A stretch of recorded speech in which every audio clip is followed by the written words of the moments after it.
voy a ir a los Estados Unidos, mamá. Me voy a ir a vivir con mi tía en Maryland. I told her that I wanted a better economic status and mainly a better life for Adriana and myself. Like the great mother she was, she understood my reasoning, and she took care of Adriana for me. At the moment I was living in El Salvador, I was the only girl in the house living with my mother and all my brothers. I was in high school and I was working in a boutique until I met Ever. I fell in love with him foolishly and eventually got married to him.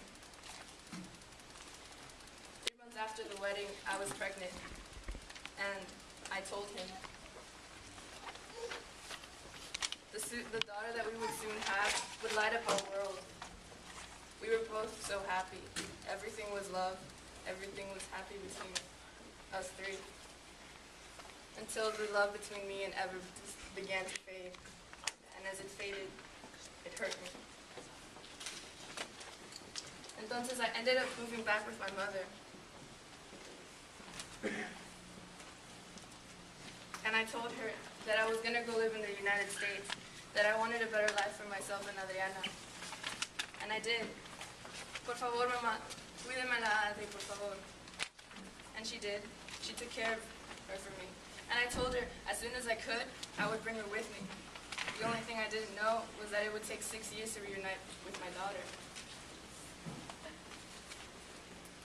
Once I came here, I had to adjust to so many things. I had to adjust to the climate. Los fríos acá son bárbaros. I had to learn a completely new language. Y te digo que mi inglés no es el mejor.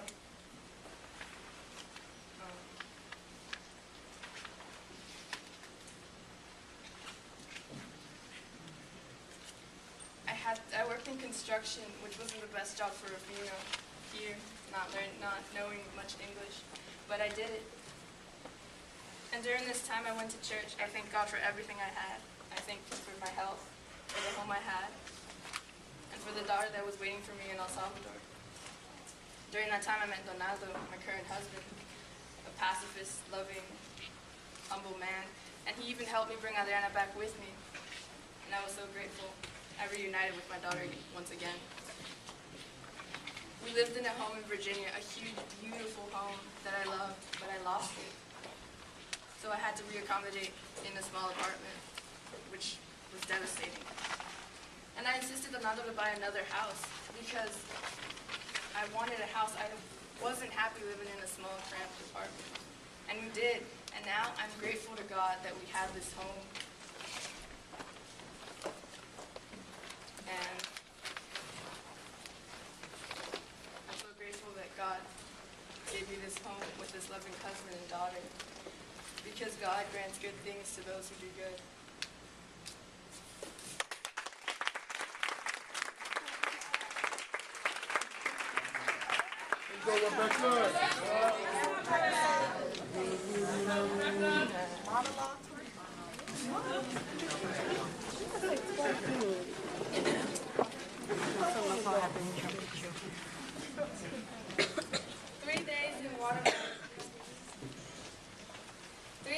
Guatemala to Mexico, then 21 hours from Chiapas to Puebla in a truck. A lady that lives in Los Angeles was nice enough to pay for my trip to North America. Although once I get there and get a job, I have to pay her back and thank her for doing me such a big favor. I don't think I can do this anymore, but I have to. I have to do it for my children. I want them to have a better life. And the only way to get them there is to get to the United States. Once I get there, I have to look for a job. But what kind of job? Maybe in a restaurant because I love to cook. We kept driving for 3 hours. After that, after 3 hours, we got to a point where we had to walk and keep going. Where am I now? I'm so tired. 13 days walking through these mountains in Arizona. What's that I hear? Who's there? Don't move. When I heard those words, I thought my life was over. It was the border police officer. So I thought that was the end of everything, and I wasn't going to make it. But he took me back to Sonora, Mexico, and he held me there for 3 days. Luckily, the others got away, and I wasn't sure how I was going to make it, but I had hope I would. I walked through the desert for 24 hours straight and finally got to Arizona again. And from there, someone picked me up, and it was only 19 hours from Arizona to California, where I live.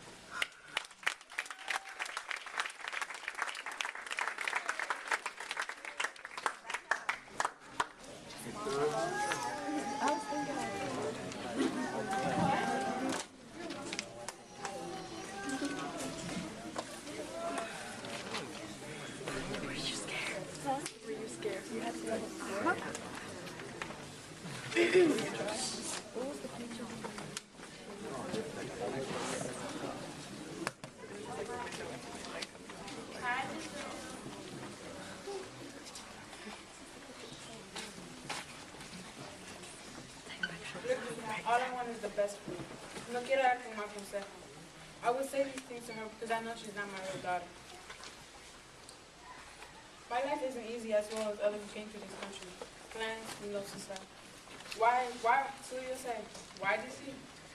I still remember the years, the day, the hour I came to DC. It was a late afternoon, where I was getting a couple of things to be able to leave. In 1978, in the middle of the night, I was on my way. No había vuelta atrás, I used to think. We got to this cabin, dark, old, scary, and alone, where we were going to spend the night. It was dangerous. Anything could happen to us that were there. It was 9 of us, 5 adults, 2 teens, and 2 children. Just remember the fact that we went through all this pays off and sometimes it doesn't. This lady, the mother of 2 children, was scared, worried that her children won't be able to make it to the other side. It was terrible. Just thinking how that night anyone could have gotten abused, killed, or even more. It's unbelievable how people pay so much money to come to this country, not knowing or having a guarantee they were going to make it to the other side. After all, I have been here. I had very few plans. I wanted to only stay here 5 years, but no, I stayed here 35. Yeah, I know it's a lot of time. When I got here, I was only 16 years old. I started to work, cleaning toilets, as usual, at this building downtown. It wasn't really much in my paycheck, but since I didn't know what to write, how to write or speak English, I was okay with it. Since I don't know how to speak or write English, I had to learn from my own. Did you go to school, Daddy? My younger daughter would ask me. I went to school for 6 months, but since my older brother wasn't here yet, I had to drop out to help maintain the family for a while. I hated it here. I didn't like it. I wanted to go back home, to my house, my everything. I missed it so much. The time had passed, I had adapted to a new way of living. Winter? I didn't know what that was. The years passed and things changed. I met new people. I met my boss and your beautiful mother. I had my own house, my own company was created. Became a father, and to this day I am thankful for everything I have, because I know everything will pay off later. It wasn't easy cleaning bathrooms, and I don't want that for you. No, I want you to be someone in life. Finish school. That's what my father would always tell me. Cuando comienzas algo, Cuando comienzas algo, lo terminas. No lo dejes en medio pesado. That's the advice I give to you.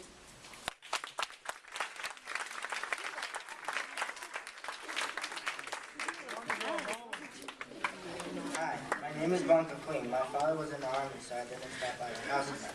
But I didn't give up. I grew up in Bolivia, the youngest of 4 children. My siblings and I were very close and are still to this day. At a young age, I became a bit social. I moved here to Maryland in November 20th of 1970 because my father came to Washington, D.C. from Bolivia as a diplomat. This is how I first got familiar with this area. Then I got married and started my own family. One of my biggest challenges was going to school and becoming an immigrant. As a student, I was very active, and I didn't have a lot of challenges.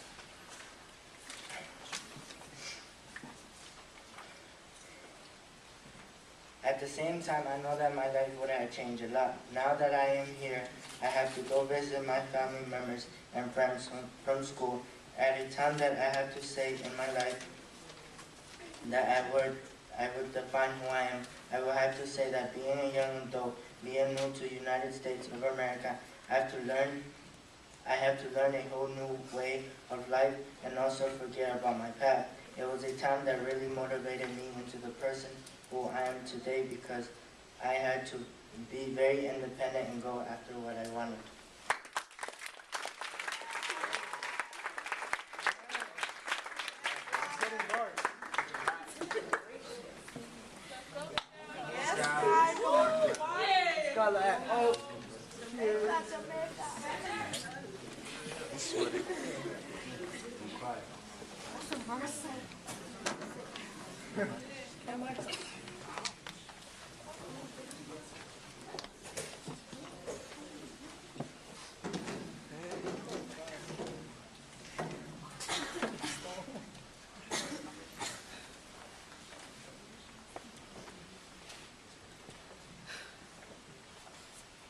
Kingston, Jamaica, 1969. I waved to my friend Carl. We drove to the airport. I remember crying because I was leaving my home, the only place I knew well enough to call home, Jamaica. I only knew patois, which is broken English and Caribbean dialect that simple-minded Americans wouldn't be able to understand, even without my thick accent. When I came over here, I got teased every time I spoke. People used to look at me like I had 4 eyes on top of my forehead. Now in Jamaica, there are American English classes, but back then, what would be the point of me learning American English? I had no intentions on leaving the island. The only piece of Jamaica I had left was some oxtail, your favorite baby girl, some plantains, rice and peas, and cocoa bread that Mama had prepared before we left. The flight wasn't long. Well, it was kind of. I wasn't sure when the next time I would have authentic Jamaican food in Jamaica would be, so I savored every bite of that meal until we landed. I want to say the flight was about an hour and a half, 2 hours or so. We landed in Miami. I was excited because I heard that a lot of people from the Caribbean stayed in Miami or New York, but nope, not us. Of course not, because we were mama's children and we just had to be different. The next day, we took a flight to Washington, D.C. I hated it. My initial reaction to the United States was hatred. I hated it, I hated it, I hated it. I wanted to go back so bad. I hated Mama for taking us here. I just wanted to go back. I missed everything. I missed my home. I missed my friend Carl. I missed hearing the ocean waves fight each other at night. I missed the white sand of Jamaica. I missed being able to go to the side of the road and get some cocoa water and a beef patty, maybe. Another thing that stuck in my mind was how Americans took education for granted. Like, education and money was something that they were entitled to.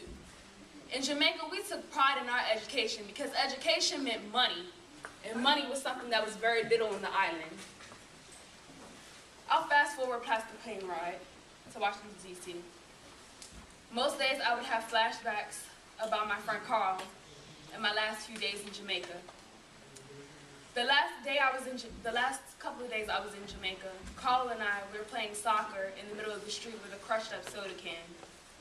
And there was this lady, and she was half naked, and which really, it wasn't unusual because we're in the Caribbean, everyone pretty much dressed as half naked, but there was something about this lady.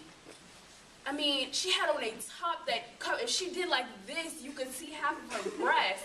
I mean, if she walked, you could see her private part. And she seemed intoxicated, but not off of marijuana, like something more. And she was crying. Like, I mean, Mama had warned me about prostitutes because they were common in the Caribbean, especially in Jamaica, due to high poverty. But there was something about this lady. It was something that just wasn't right. She was crying as if she knew in the back of her head what she was doing was wrong. Well, of course I was right. She was a prostitute. She came up to me and Carl and asked us if we wanted to pay her for sex. I won't say what she really said, but we politely said no thank you. So, me and Carl, we went to continue playing soccer, and as I looked back across the street, I saw who I suspected to be her pimp. He dragged her, he pulled her by her hair, pushed her to the ground, and scolded her for losing business. And at that moment, I kind of understood why we were moving. Well, now, as I look back, now I understood why Mama took us to the United States. I always loved my country, and the island is beautiful, but my family and I, we deserve the best. And without moving to America, I wouldn't know how to provide for my family. America taught me that I had to do whatever I could to provide for my family, even if it meant clean toilets. I had to do whatever to put food on the table. Without moving here, I wouldn't have known that. So, I love my country, and I love where I came from, but I'm glad I moved to America. But I'll never forget Jamaica. One love.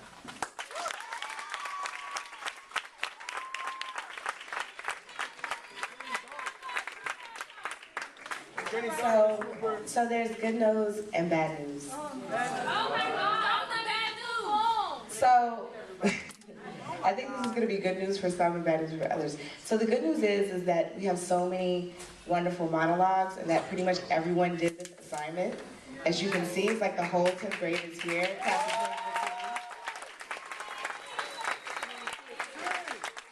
So the bad news is that time is one fickle mistress, and we are running tight on time. So I'm going to apologize in advance. You know, hate me if you want. So what I'm going to do is those of you all, those students who have parents or guardians present, you all will go ahead and go today. The rest of you all will perform tomorrow in class. So I pulled, and those of you all who have also come dressed out, I've also pulled your names as well. Okay?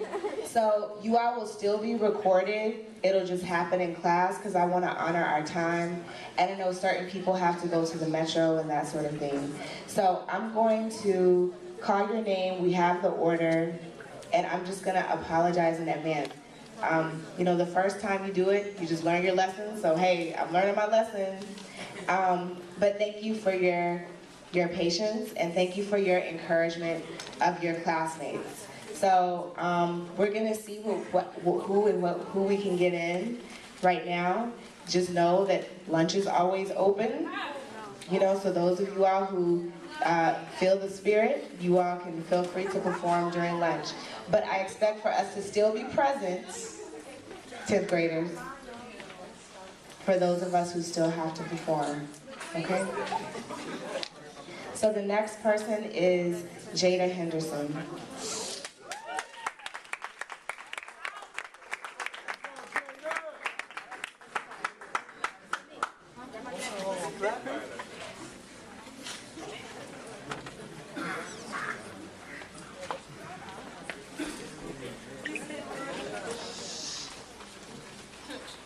What type of question is that? I've never left DC. There's no place like DC. This is where home is. I was never forced to be here. I was born and raised here. Childhood was okay. I do remember being a majorette in elementary. That was fun. My biggest goal in life, my biggest experience as an adult is getting my first job. My job is being a management analyst for the federal government. It's not an easy task, but I just make it look easy. I'm one of many webmasters for the internet. The internet is like the internet, but for my agency to get in contact with each other.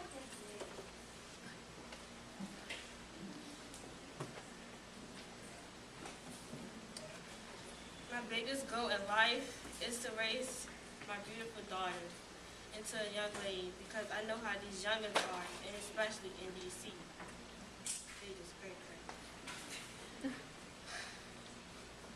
DC has changed, good and bad. It's a crazy city, but I'm not leaving.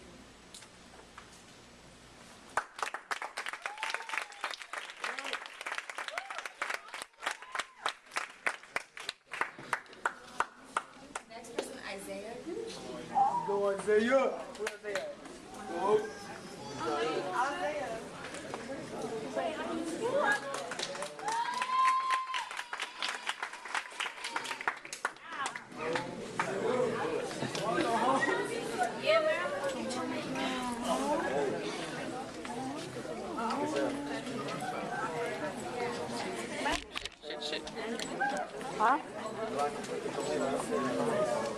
Tengo hambre, no he comido.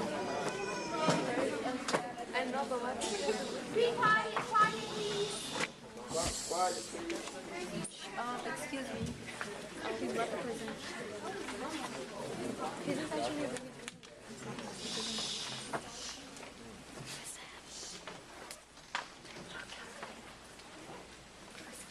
You know, it's cool how I, a regular black kid from Houston, could transform into the man I am today. My story starts back in California. Born there, but not exactly raised. My family moved away when I was 5. I kind of wonder what they like to live on the beach. So, I spent my elementary, middle school, and high school years in Houston. They weren't the best years. I remember when I was really young, younger than you, of course, because I was in elementary school, I had this really big crush on this girl in my school. I thought she was really pretty. One day, I got on the bus, and we're on our way to school, right? We collide with the truck. I was still in one piece, you know, maybe a scratch, maybe a bruise there, but the girl I liked had been killed. So my elementary school experience doesn't end there, though. I was the only black kid in my elementary school. So naturally I get teased by kids. They call me Baba Black Sheep. And I go home to my mom saying, Mom, they called me a black sheep. I don't know what that means.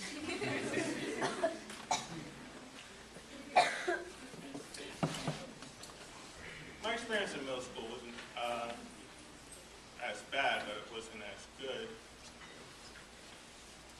I remember one night I went to a dance, and this girl had promised that she'd dance with me. She danced with every single boy except for me. Yeah, I was mad. So, when I turned 18, I decided to move to DC to get a job in government.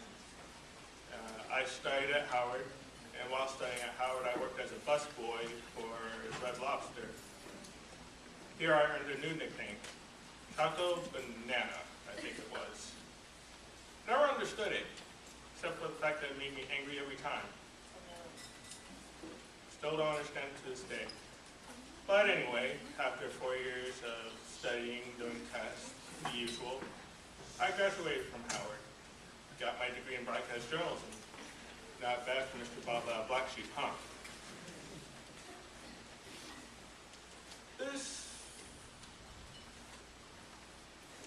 I was really amazed, starstruck by all the jobs I could really get here.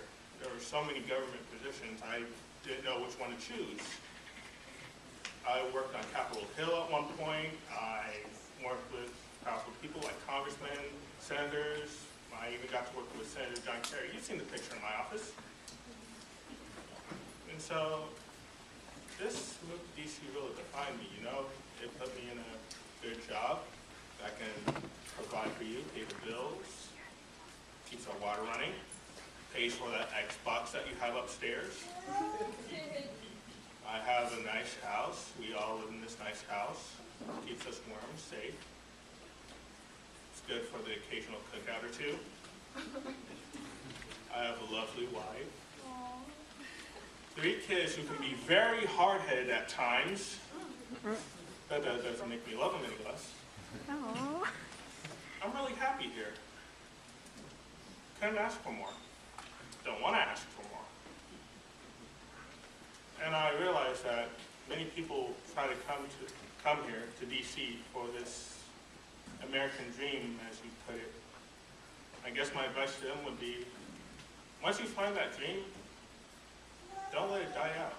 Follow that dream to your fullest extent, because that dream is your own self-mission.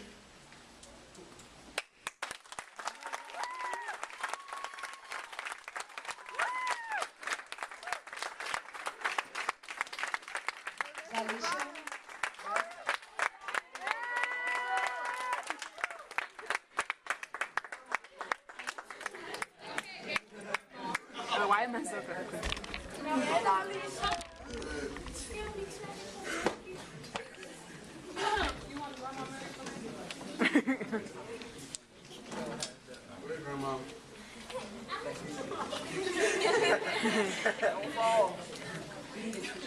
Michael, go back.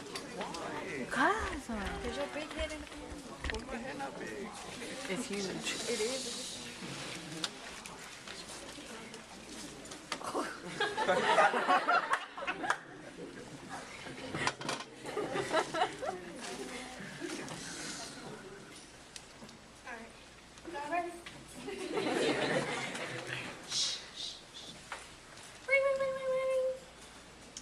Hello.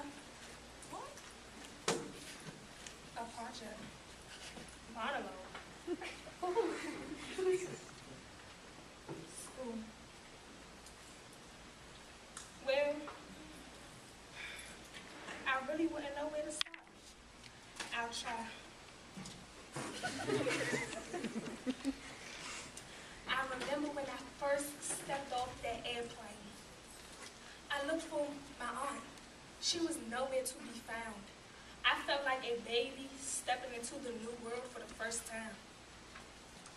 When I stepped off the airplane and into the crowded city of New York, all I saw was cars, something new from Panama. 1968 was the year I left everything behind. The beautiful beaches, warm weather, and even family. Mi hermana, the speak.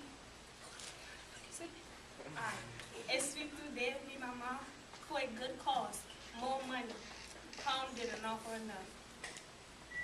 I also thought me living in Panama, my sadness of my mom dying wouldn't hurt as much. I was 19 when I finally decided to leave. Happy that where I was going offered a better future, sad that everything I knew would be left. I had nothing really to bring but clothes and culture. Stepping off the airplane, I really didn't know how I was feeling. Happy, sad, aware, maybe even an outcast. I was surrounded by strangers. I called a cab. $12 the man called out. I handed him 6 pesos. $12 he called again, but I thought I gave him enough. 6 pesos in Panama was $12. I gave him 12 more as he asked, but feeling like I gave him too much. I looked odd in New York because a lot of Panamanians weren't there at the time, so I guess people wasn't used to that. When leaving home, I felt like an outcast because I didn't know any English. I was like a person in the deep end who didn't know how to swim. It was hard for people to understand what I was saying. Being in New York, I have grown awareness and responsibility. When my mother was sick back in Panama, I had to take care of her. That's what inspired me to become a nurse. I feel good about leaving Panama. It was probably the best decision I made my whole life. If I would have stayed in Panama, I probably wouldn't be doing something I love and enjoy, being a nurse, taking care of people. I love Panama. That was my home, and I will never forget the place where I was raised. Hello? No. I still think I have my culture. I still cook my Spanish food and dance to my Spanish music. Where Me no Velas coming on, so I'm gonna call you back.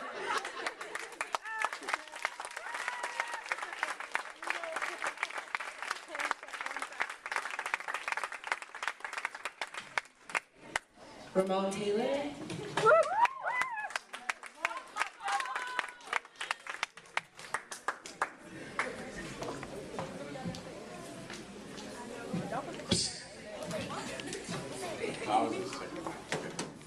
So, how y'all doing this morning?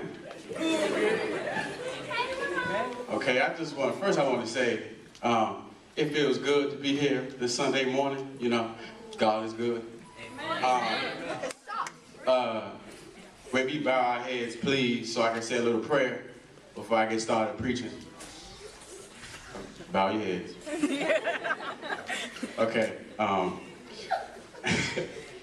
Our Father, who art in heaven, hallowed thy name, thy kingdom come, thy will be done on earth as it is in heaven. Give us this day our daily bread. Forgive us our trespasses. Forgive those who trespass against us. Lead us not into temptation, but deliver us from evil. Power of the kingdom, power of the glory, forever and ever. Amen. Now, I just want to say something about that line, deliver us from evil, because I felt like God delivered me from evil at a point in my day. First, I want to say God is good, and I thank him for waking me up every day. I know y'all might see these gray hairs on my face, you know. They come from my kids. My kids, okay.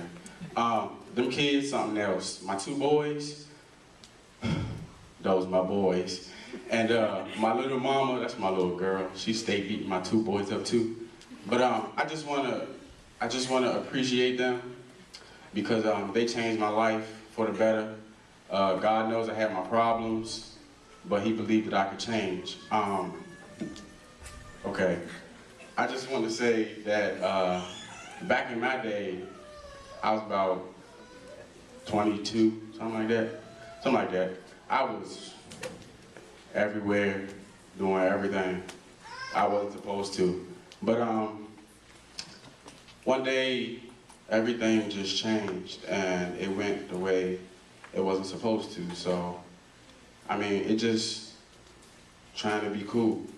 You know, I didn't notice one of my homeboys was walking in and out of my house. I really wasn't paying attention. I was just chilling. But about an hour later, something like that, I hear cars pulling up, and I'm just like, oh, what's going on? So I look outside, and it's police, SWAT, and a lot of police. And they ran up in the gate, and I'm just like, oh, who they here for? So they go to the house next door, but that house is vacant. So something just came to my mind that they was coming for me. And I seen the detective, and he just looked me in my face and was just like, I'll be back. So I'm scared, and I had to figure out what was going on. So, you know, I had to get to the bottom of it. I asked one of my homeboys what's going on, and he came out and told me he was selling dope. But I had to tell him, nah, not in my house. Nah, we don't do that. Nah, so, you know, it was a lot of heat on me, so I had to move. I moved in like a month, I guess. And I mean, troubles didn't stop there. You know, I went out, I was young, so I wanted to party. I wanted to do a lot of things. One day, I went out to try to go party. I just got news that I was having a son. So I was glad, and you know, I wanted to celebrate. And everything just happened so quick. We walked up to a little field where my grandmother lives, and out of nowhere, two men with a street sweeper, a little double-barrel shotgun you could keep in your jacket. And I was scared. My mind was moving a mile a minute, and I really didn't know what to do. They told me hit the floor, I hit the floor. They told me to take off everything. I took off my watch, my shoes, and all that. And, you know, I had to be careful about my decisions that I had to make. And, you know, I could hear them conversating and talking, and all I heard was, run, run, run, get out of here, run. So that's what I did. I ran. And all I could say was, God is good. And I thank him because I didn't want my son coming into this world with no father. And I really appreciate my kids. I think God gives everybody a chance to change, and I think he gave me that chance by having me bring my kids into the world. And I just want to say God is good all the time, and all the time God is good.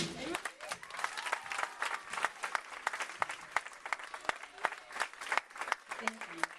Reverend Taylor. Destiny Jackson.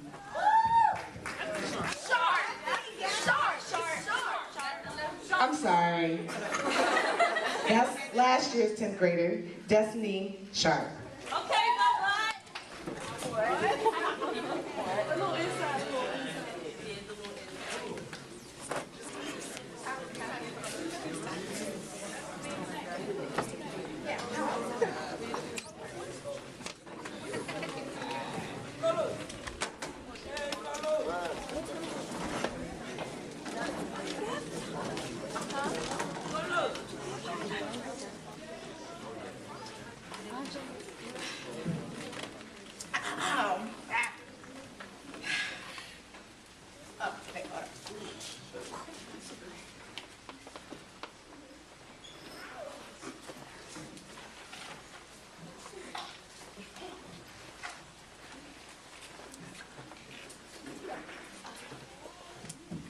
Me?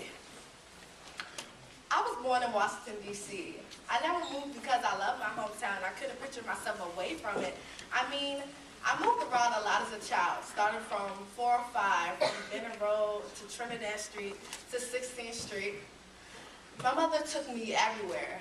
I mean, everywhere, and always kept me busy. My childhood was full of adventure, close-knit family, and loving. Though I wish I lived in different circumstances, had my own space, privacy, and my own room.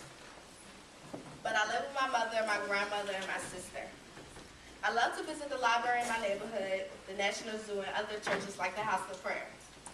In the 80s, pre-biblical times, before we started going to church on Sundays, my mother would take us to Malcolm X Park on Sunday on 16th Street. We would stay all day long. The Spanish versus the Rastas versus the Africans, and the Africans versus the Spanish. We would play soccer all day long. My mom would chill out with the brothers and sisters she either just met or already knew. Brothers and sisters with dreads, afros, Caesars, khakis, denims, dashikis, elephant leg pants, the hot pants, sandals, dreads, braids, and let's not forget the legendary Converse sneakers. Students studying the grass, and me running around along the waterfall, running through the reflective pools, pinching pennies in the fountains, hiding behind trees, and climbing up statues. I would play with the children I met for, excuse me.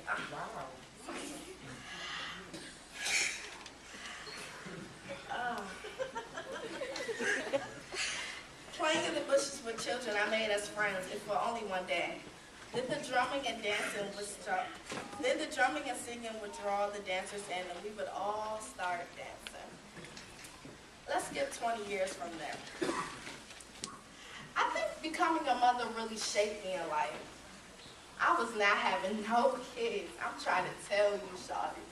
In my 20s, I wasn't wiping no butts. I was running around DC, having fun and clubbing. But would you believe me if I said I was in love? I fell in love, I got married, and I eventually had a daughter named Destiny. Sure, I have a lot of regrets, but who doesn't? I love my family and I love my city.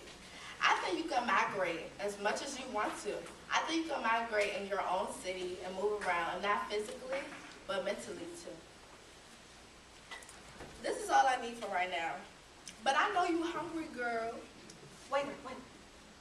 Can I get some stacked potatoes, please?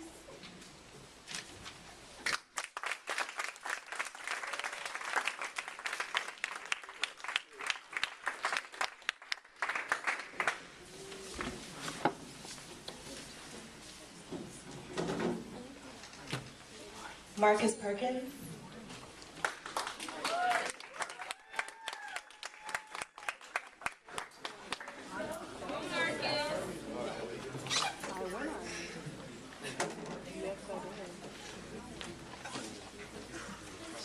I had to grow up quite quickly when I was a child. My father was a government worker, while my mother was a housewife. I was the oldest among 5 brothers and 4 sisters.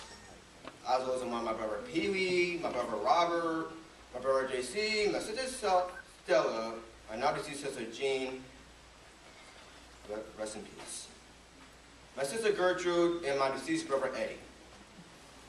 I had an older brother, but he died as a baby. I was born in a small country town in Dublin County, North Carolina called Magnolia. Magnolia, NC, is a small country town in southeast North Carolina. There's not much to do there because we have very little stores or restaurants. In fact, we only have this one store that's also a gas station. Mostly, Magnolia, North Carolina is mostly Europe. When going to school, I actually had to walk a couple of miles to get to school. Because unlike Washington, D.C. or Prince George's County, Maryland, we didn't have public transportation. However, during my high school years, I did drive a school bus. In 1953, I went to college. Now, a man of my color, it actually wasn't a big deal for a man of my color to go to college. However, it was harder getting to college than it is today. You kids don't know how lucky you have it. In 1958,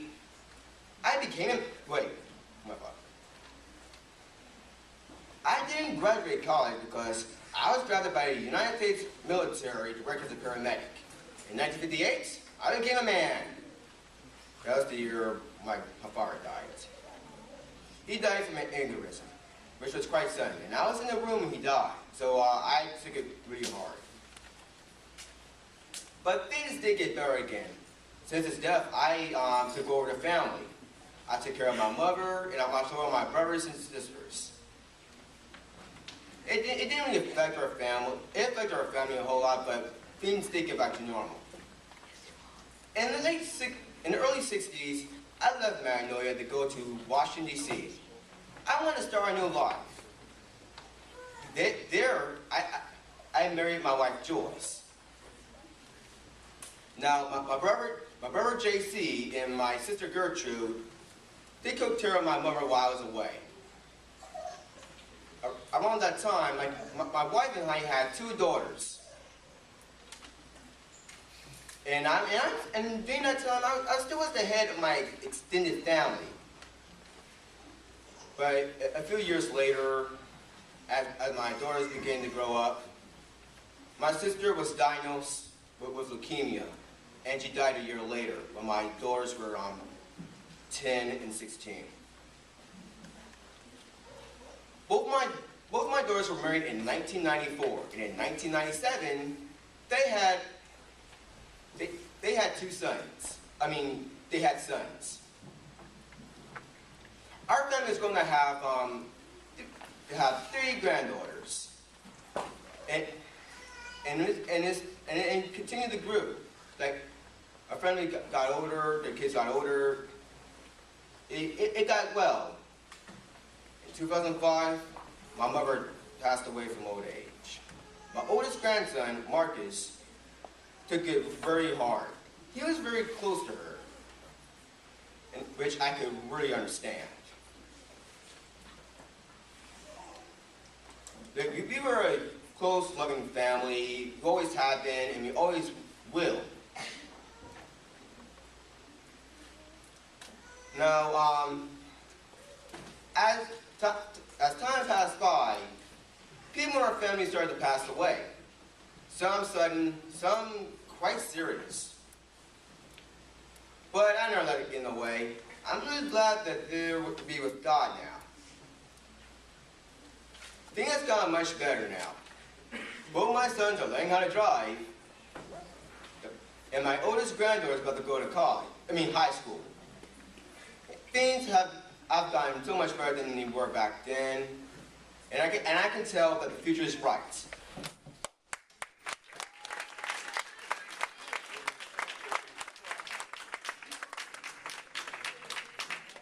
Antoinette, Rippish.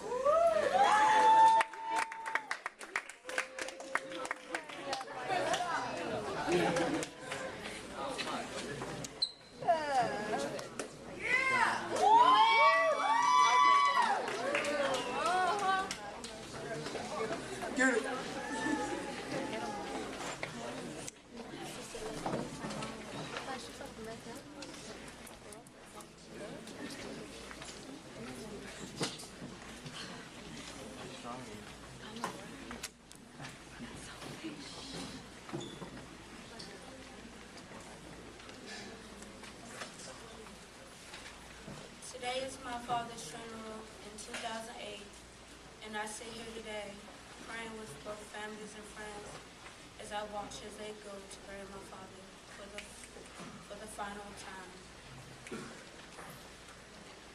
I remember my daddy. He was always such a good man. He was friendly with anyone, and he could get along with everyone around him. You see, I lived in a small town called Cross. Everyone knew everyone there. Even it was a mixture of blacks and whites, and sometimes we all didn't get along. But my father, my good father, he got along with just everyone. I remember that day when I was moving out to Hampton, and as we sat on the porch in the hot, humid summer, and he would tell me to be strong, to do your best. I remember boarding that plane that summer.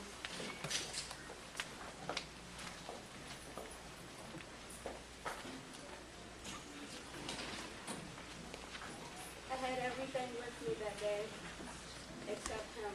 I knew I was going to miss him so much, I almost cried. But as again, he told me, be strong, and I did. Now, it was hard making friends when I arrived on that big campus. I didn't know anyone, and no one knew me. But I always knew that you can't always make friends, and sometimes it's hard. The world is a big place, and my father always told me there's a world much bigger than Cross, and I knew that even if I didn't make friends here, I could make new friends anywhere else. When I moved to California, I got a job there. It was pretty okay. It was something I could do. And as I tried to make friends there, we didn't really have a lot in common. I mean, most friends have things that aren't the same, and sometimes we have to accept that. And sometimes I felt that I should change myself, but it was hard. And so I decided not to. I decided to be myself. And if there's someone else out there who can accept me for me, that'll be okay too. But then, on that fateful year, 2008, I found out that my father had passed away. I sat down on my bed as I listened to the phone call I received. My heart hurt so much. My husband could barely get me to calm down. It felt as if I was drowning in my sorrow that day. I sat silently in my bed, just thinking, what would my father tell me? He would say, be strong. And as I sit here on that fateful day, as I watch him be buried in the ground, I still think today, be strong.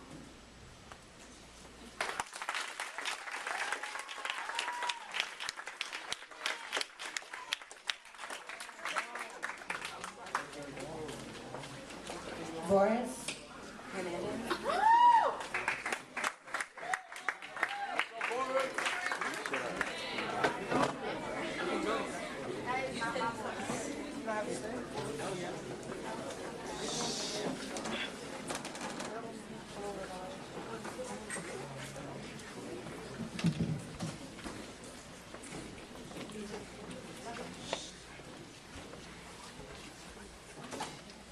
came to the United States to have a better life for my family, and most important, you and your sister.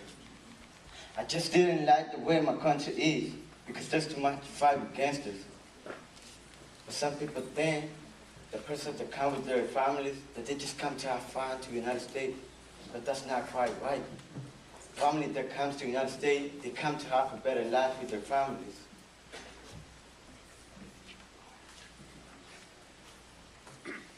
My childhood was hard. I always had to stay home, work, and help my mother home. I didn't have time to play with my friends. My mother always say, the play is a waste of time. Even though I had to stop going to school at 9th grade, because I had to take care of my brothers and my sisters. That's the reason I came to the United States, because I want you and your sister to have a better future and not have the same childhood I had. I want you to finish high school and at least be the first person of our family graduating, and show people that we're here to be a better person.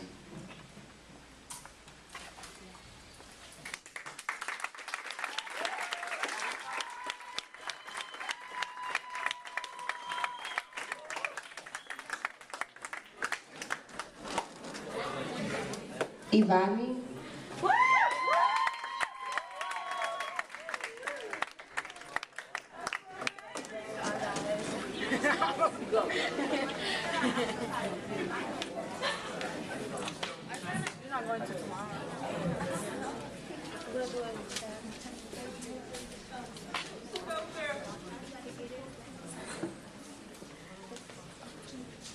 Yes, I told you, Mom, I told you. Woo! I remember like it was yesterday.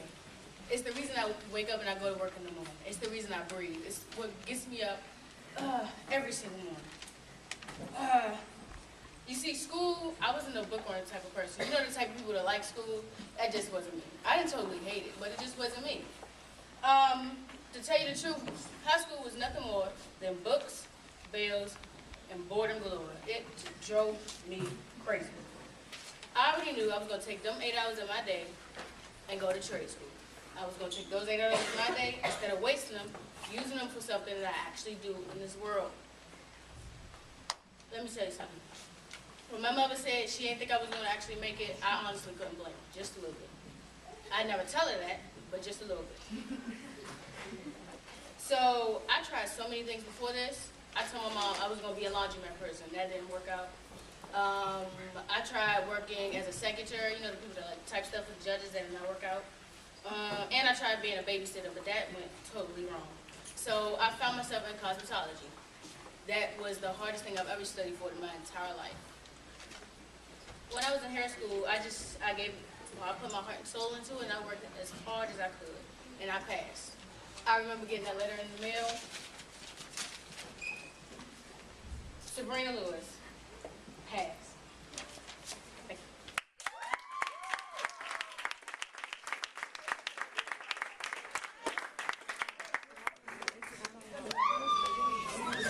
you. Okay, so we have a reception prepared. And so we are actually going to pause for the cause. Parents, I know that there are some of you all who came and your child has not yet gone. And because of time, we promised we would stop at 7:30. We do have to stop.